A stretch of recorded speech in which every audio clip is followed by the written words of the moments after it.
मित्रों, द्रौपदी के 5 पति थे, लेकिन महाभारत में द्रौपदी के चीरहरण की घटना ऐसी थी जिसकी आलोचना आज कलयुग में भी की जाती है। हस्तिनापुर के महल में दुर्योधन और शकुनी ने द्यूतक्रीड़ा यानी चौसर के खेल का आयोजन रखा था और पांडव भाइयों को ऐसे फंसाया जिससे कि वे बाहर नहीं निकल सके। चौसर के खेल का अंत द्रौपदी के अपमान से हुआ, लेकिन द्रौपदी का अपमान तो केवल महाभारत युद्ध की शुरुआत थी। पांडव अपना सब कुछ हारकर सर्वहारा बनकर राजसभा में सिर झुकाए बैठे थे। तभी उनकी आंखों के सामने द्रौपदी को घसीटकर राजमहल से लाया गया था।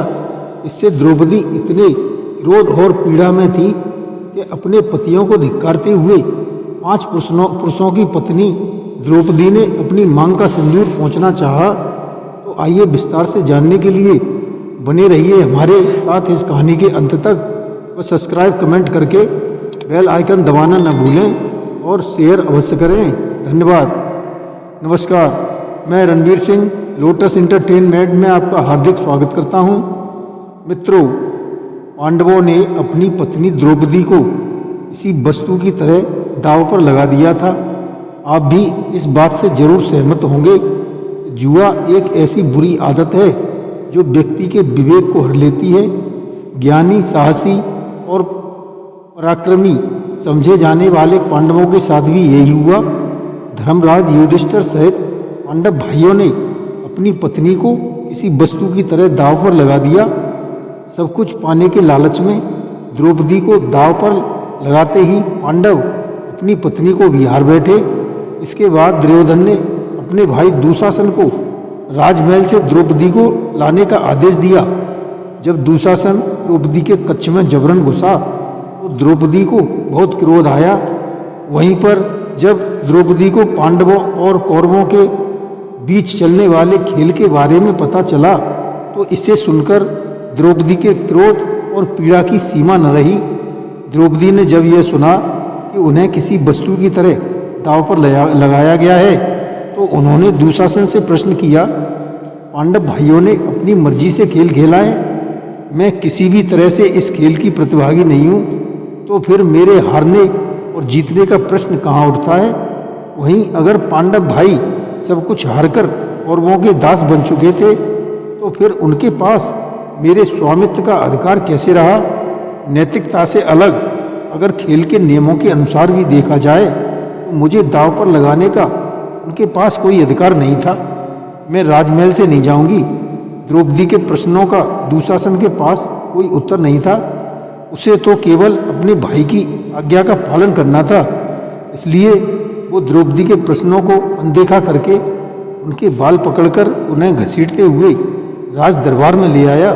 द्रौपदी को राज दरबार में लाते ही दुर्योधन के मन में बसी क्रूरता बाहर आ गई और उसने अपने भाई दुशासन को द्रौपदी को निर्वस्त्र करके अपनी जांघ पर बैठाने का आदेश दिया। दुर्योधन की इस निर्लज्जता को देखकर पांडव क्रोध से पागल हो उठे और सभा में जिसने भी ये बात सुनी वो स्तब्ध रह गया। सभा में उपस्थित सभी वरिष्ठ जन सिर झुकाकर मौन खड़े थे। दुशासन ने अपनी भाई की आज्ञा का पालन करते हुए द्रौपदी की साड़ी खींचते हुए उतारने की कोशिश की, लेकिन द्रौपदी की पुकार पर श्री कृष्ण ने अदृश्य रूप में उपस्थित होकर साड़ी को इतना लंबा कर दिया कि दुशासन साड़ी खींचते खींचते थककर चूर हो गया और इस प्रकार द्रौपदी की लाज बच गई। ना अपमान सहने के बाद द्रौपदी का धैर्य टूट गया। क्रोध और पीड़ा से भर चुकी द्रौपदी ने कौरव ही नहीं बल्कि अपने 5 पतियों को भी खूब धिक्कारा। पांचाल देश की राजकुमारी द्रौपदी ने क्रोध में भरकर कहा, जिस स्त्री के 5 पति होकर भी उसे इस तरह अपमानित किया जा रहा हो, जिसके पास कोई सुरक्षा नहीं होगी, तो वह स्त्री किससे न्याय की उम्मीद रखेगी।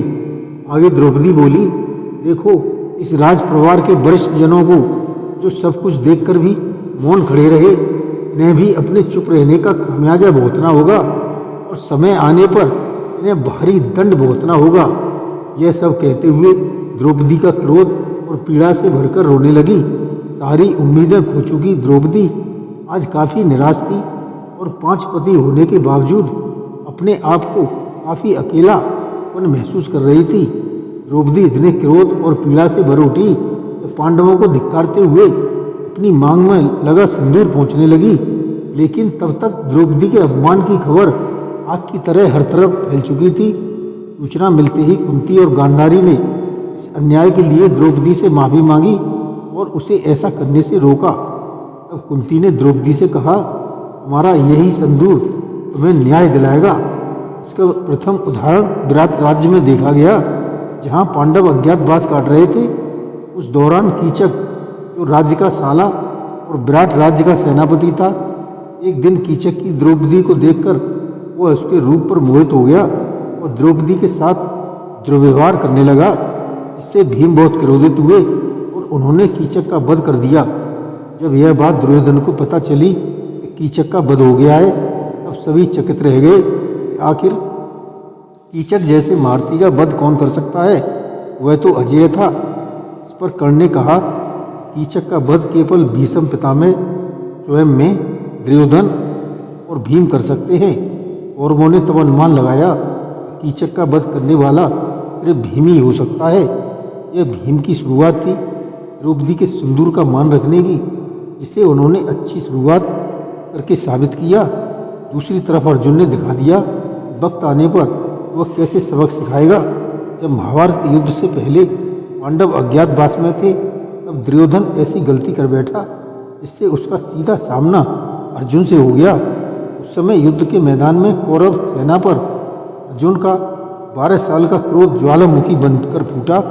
इसका परिणाम यह हुआ कि दुर्योधन न तो पांडवों का अज्ञातवास भंग कर पाया, बल्कि अंत में पूरी कौरव सेना को वहाँ से अपमानित होकर वापस लौटना पड़ा। जिसे भीम और अर्जुन ने अपनी माता कुंती की कही ये बात कि तुम्हारा यही सिंदूर तुम्हें न्याय दिलाएगा, उसे अक्षरश सही साबित किया। आगे महाभारत शुरू होने पर कुरुक्षेत्र की रणभूमि में पांचों पांडवों ने दुर्योधन और दुशासन सहित 100 भाइयों का वध करके द्रौपदी के अपमान का प्रतिशोध लिया। तब कहीं जाकर द्रौपदी की सभी शिकायतें दूर हुईं। जय श्री कृष्ण।